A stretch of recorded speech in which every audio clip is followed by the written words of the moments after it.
Hey guys, so I've made videos like this in the past. I've actually made two, not on YouTube, but on when I was still posting them to Tumblr, and that would be things I wish someone had told me before I started music school.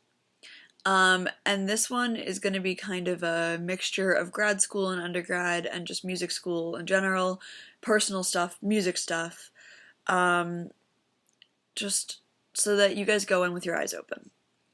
And I'm sorry that I've been a little distant lately. It's been a really, really rough week, performances and personally.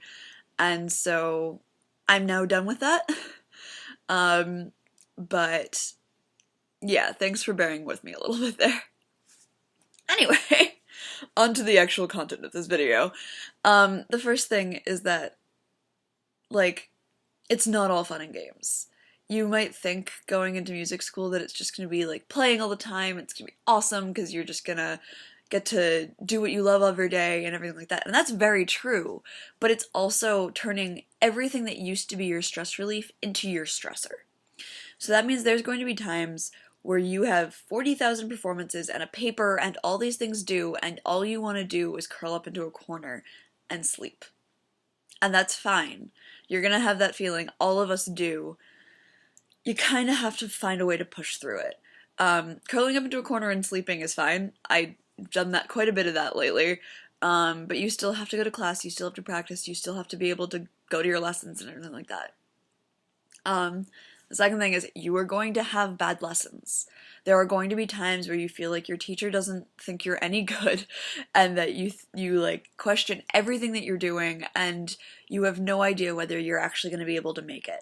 And that's fine. Everyone has those moments. And the moment you realize that, moment that you realize that people who have professional careers had the same moments as you do, you kind of calm down a little bit. It still sucks, and there's, again, nothing you can really do about it apart from just try to push forward and keep practicing. And granted, I am neurotypical and to have a lot better capacity to deal with that sometimes, but it's still completely possible to get past a bad week or even a bad month. This third thing is, and I've talked about this a lot, people will talk. No matter who you are, what you're doing, or how nice you are to everyone, people will still talk. And it sucks. Trust me, I've been the subject of quite a few gossip blasts. But they pass, they fade, people forget about them, people laugh about them, and you laugh about them, and then you move on. Especially when you're young, they're not going to follow you around. Even now, there's been some stupid stuff that I've done around here that has been forgotten. If you have a good group of friends and you have people to support you, you can get through any kind of vicious gossip cycle. And just know that it's going to happen at some point. It sucks, but it's kind of the reality of music school. Because let's be real, music school, no matter what age you are, like I am a second-year master's student and it still feels like I'm in high school sometimes. Music students spend so much time together and spend so much energy working with each other that of course it's going to feel like a high school, and of course it's going to be super dramatic, and of course there's going to be this kind of stuff. And this doesn't matter how big or how small your school is. Like, I currently attend one of the biggest music schools in the country, and it still feels the same. That being said, don't let it get to you. Just keep doing what you're doing. If you're being called a bitch or you're being called any other terrible things, it means you're doing something right. It means that you're on someone's radar. It means that you're good enough that someone thinks that they need to cut you down. And that being said, if you're the one creating these rumors and you're the one spreading them, maybe take a step back and realize and think about why you are.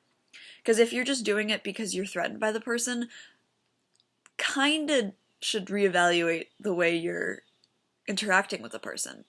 Because quite honestly, those people that you're threatened by and those people that you find very intimidating are the people who are going to push you the most. You don't have to be friends with them, but maybe trying to work as hard as they do and do the same things that they do can help you move forward. Because they're obviously doing something that you wish you could do. So use them as a goal. Like, work towards them. And don't tear them down in the process, because think about how it would suck to be in their position.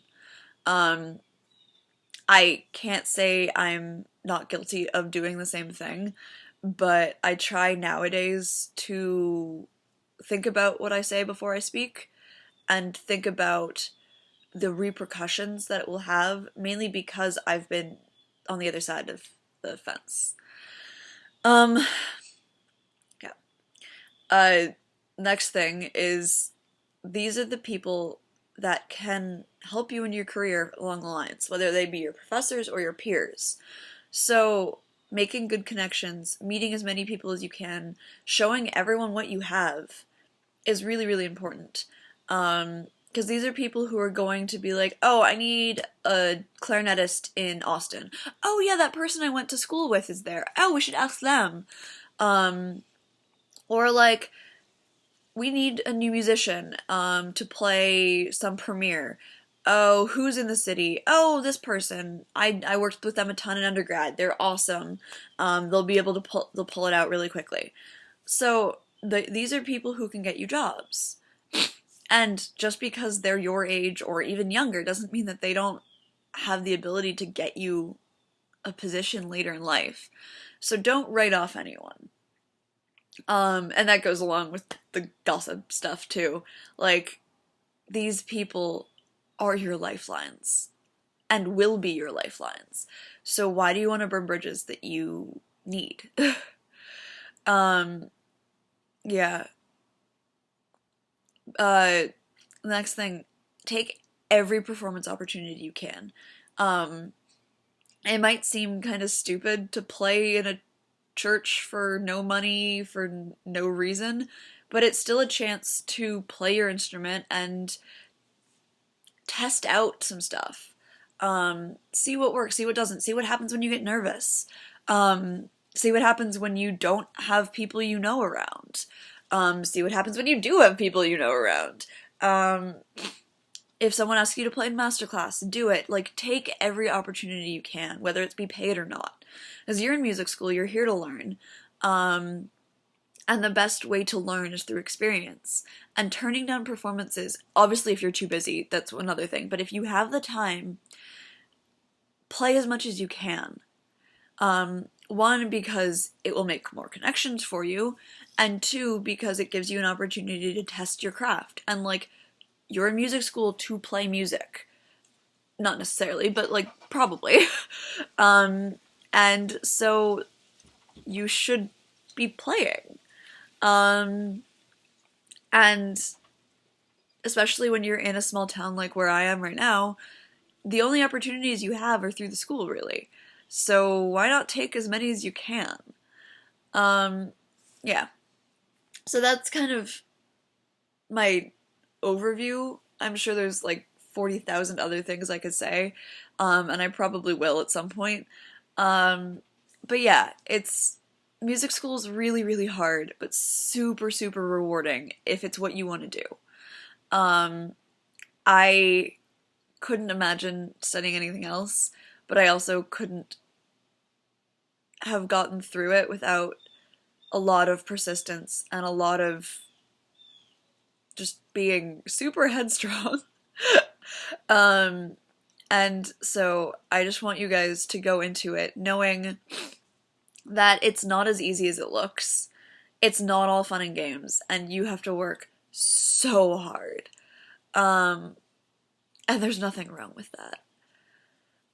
Yeah, so if you guys have any questions about music school, I'm one of the moderators on a music major blog.